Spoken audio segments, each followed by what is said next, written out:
Et à présent, mesdames et messieurs, nous passons à notre débat. Et pour aborder ce sujet, nous aurons le plaisir d'accueillir au bout du fil M. Elhami Zayat, qui est un des grands experts en tourisme égyptien. Bonjour, M. Elhami. Bonjour.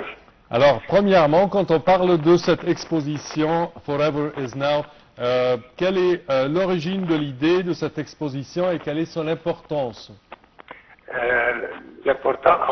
L'origine de c'est une idée, c'est une exposition comme une autre, mais qui a pour thème des expositions de peinture, de sculpture et de tout ce qui va avec.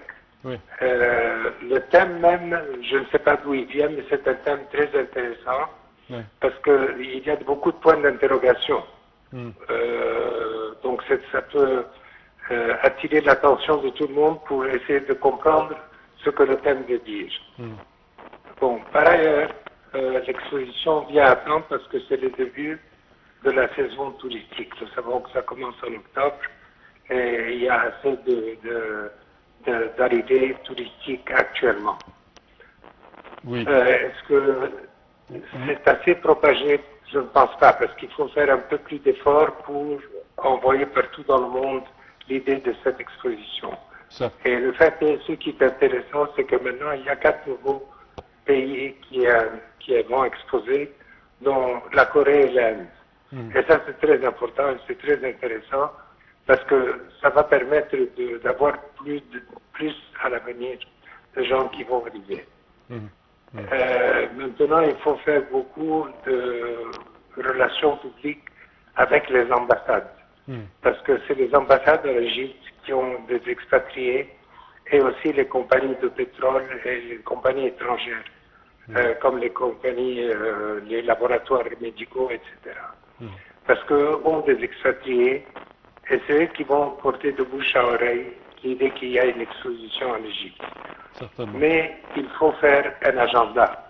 Et ça doit être sur l'agenda du tourisme qui chaque année doit être envoyé à tout le monde avec le plus grand nombre possible de personnes et bien en avance. Comme ça, les gens peuvent penser, ah, il y a ça en Égypte, alors nous allons aller pour cette occasion.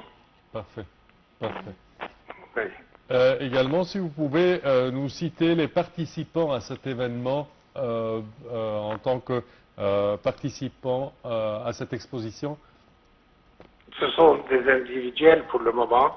Il n'y a pas de groupe constitué, avant que ce ne soit des groupes d'écoles égyptiennes ou d'écoles étrangères en Égypte. Mais autrement, c'est des individuels qui vont y aller ou des groupes constitués par les expatriés ou les clubs. Par exemple, moi je sais qu'au club Gezira, ils font une visite pour voir cette exposition.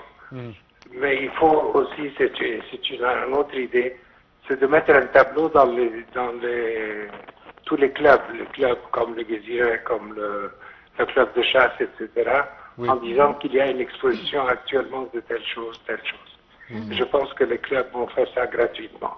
Certainement. Certainement. Puisque l'exposition a pour thème Forever is Now, qui lie l'ancien au contemporain, Oui. on a dit, moi et Semeh, juste avant le programme, que peut-être on aurait dû le nommer Forever is Here, au lieu de Forever is Now, puisqu'on est devant les pyramides. Oui. Ça, c'est une excellente idée. Et je pense que vous avez entièrement raison, parce que Forever is Now, ça ne veut rien dire. C'est pour ça que je vous dis. Moi, j'ai cherché à comprendre ce que ça voulait dire. Mais si on dit Forever is Egypt, ça c'est vrai, parce que ça a existé, ça va continuer à exister, je pense, jusqu'à la fin des jours. Peut-être pour la 13e édition, on pourrait changer le nom. Absolument, il faudrait leur envoyer un petit mot pour leur dire que un email. Il faut quelque chose, absolument. Il faudrait leur envoyer un email. Oui, oui. Absolument. Est-ce qu'on peut s'attendre à avoir une participation arabe à de tels événements?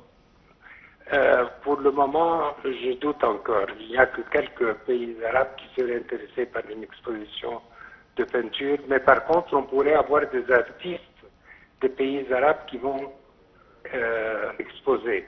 Si on a des artistes des pays arabes qui vont exposer, là, on pourra avoir un afflux de touristes arabes. Mais autrement, si on leur dit il y a l'Égypte et puis l'Inde, la Corée, c'est pas grand-chose en ce qui concerne les pays arabes. Parfait. Pourquoi on a choisi de tenir une telle exposition, Forever Now, devant les majestueuses pyramides de Gizeh? Quelle est, je dirais, l'inspiration d'une telle exposition dans cet endroit? Écoutez, les pyramides de Gizeh, ça a inspiré tout le monde. Ça a inspiré les banques, ça a inspiré, c'est un emblème, c'est quelque chose de très important. Alors le faire devant les pyramides, ça veut dire que c'est quelque chose, on peut penser que ça va durer, et bien sûr je l'espère. Et ensuite, les pyramides, c'est un symbole pour tout le monde. Il n'y a personne qui ne connaît pas qu'est-ce que c'est que les pyramides. Alors on peut ne pas connaître toute l'Égypte, mais on connaît certainement les pyramides. Est-ce qu'on s'attend à voir plus d'expositions liées à l'intelligence artificielle? Ça, je souhaite. Parce que ça, c'est l'avenir. C'est ce à quoi on pense tout le monde. Et c'est ça qu'il faut penser, que nous ne sommes pas en retard sur le monde, sur le plan de l'intelligence artificielle. Et beaucoup de secteurs privés et publics utilisent déjà l'intelligence artificielle. Nous l'utilisons pour déterminer où est-ce qu'il faut aller, où est-ce que je dois aller chercher des clients, où est-ce que le ministère du Tourisme doit aller chercher des clients, est-ce qu'il faut aller à Berlin ou à Londres.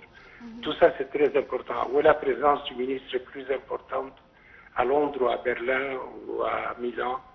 Donc tout ça, c'est important.